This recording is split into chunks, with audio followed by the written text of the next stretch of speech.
오늘은 79번째 창세기 말씀을 함께 나누겠습니다. 지난 시간에 우리는 야곱의 하나밖에 없는 딸 디나가 세겜으로부터 강간을 당해서 그로 인해 일어난 일들을 함께 나누었습니다. 하물과 세겜은 자신들이 행한 악한 일에 그 어떤 사과나 용서를 구하지 않았고요. 오히려 세겜과 디나를 결혼시키고자 했습니다. 그런 악한 사람들에게 디나를 아내로 줄 생각이 없었던 야곱의 아들들은 이들을 속이게 되죠. 그래서 복수를 할 계획을 세우게 됩니다. 그래서 자기들처럼 할례를 받으면 디나를 아내로 주겠다 이렇게 조건을 제시합니다.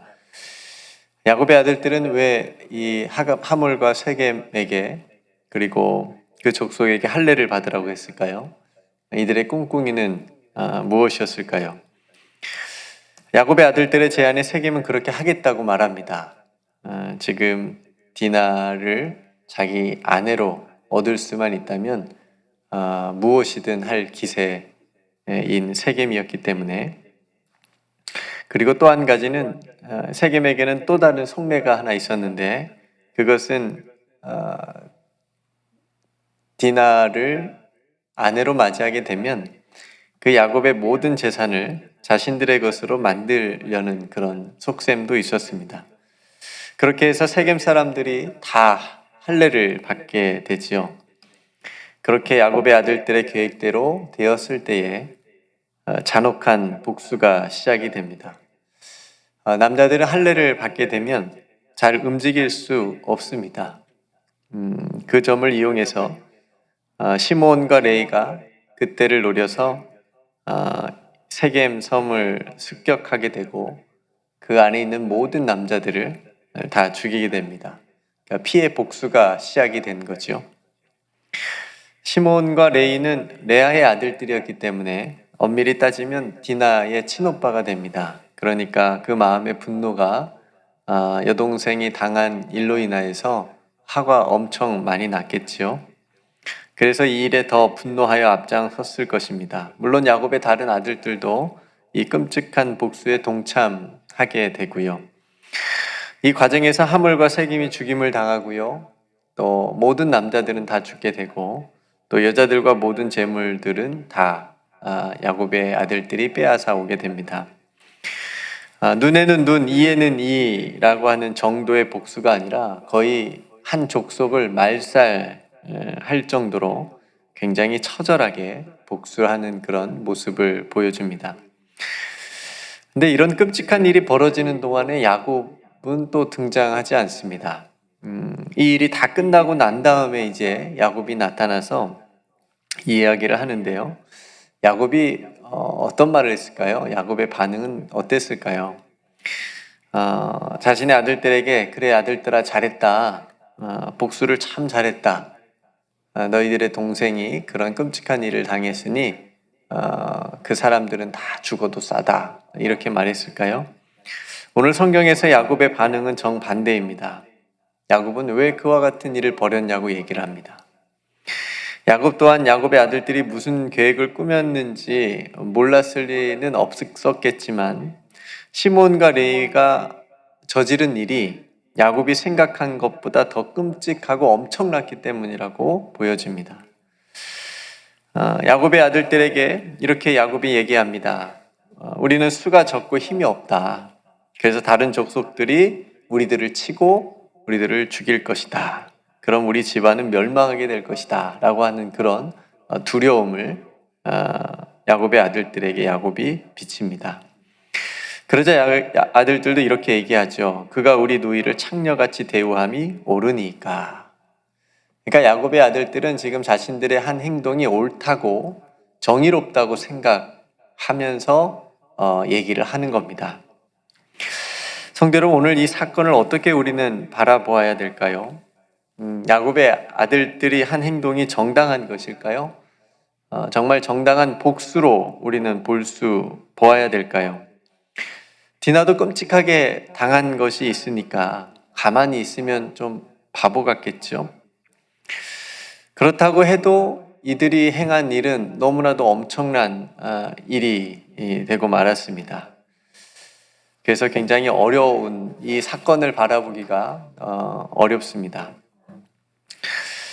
의로운 전쟁이라고 하는 말이 있습니다. 이스라엘과 하마스의 전쟁처럼 하마스의 기습으로 인해서 이스라엘의 많은 사람들이 죽임을 당했습니다.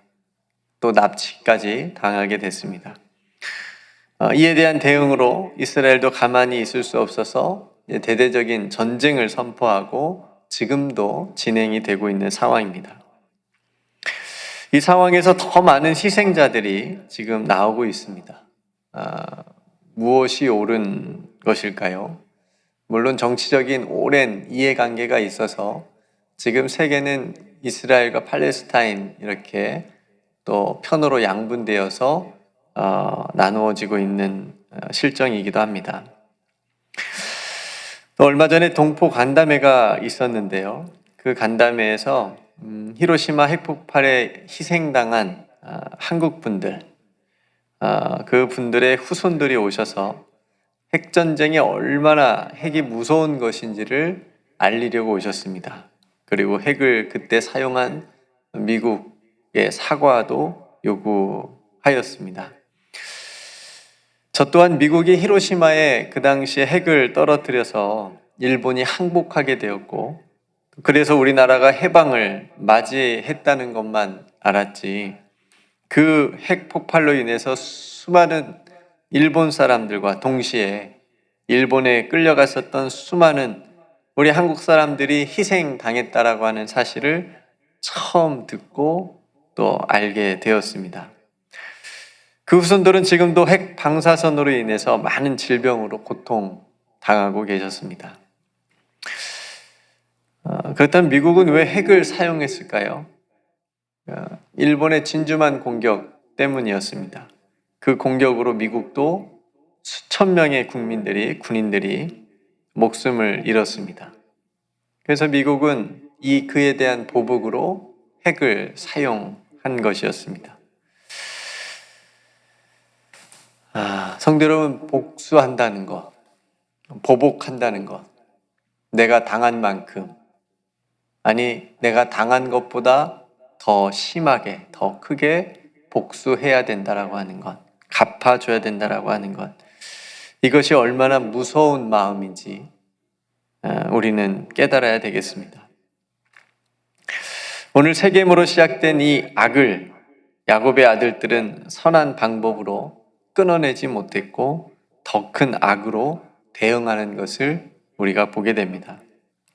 악을 악으로 갚았을 때 그 결과가 어떠한지를 볼 수 있는 본문이 오늘 우리가 함께 읽은 말씀입니다. 구약시대의 보복법이 눈에는 눈, 이에는 이라면 예수님께서는 이것을 완전히 뒤집으셨죠.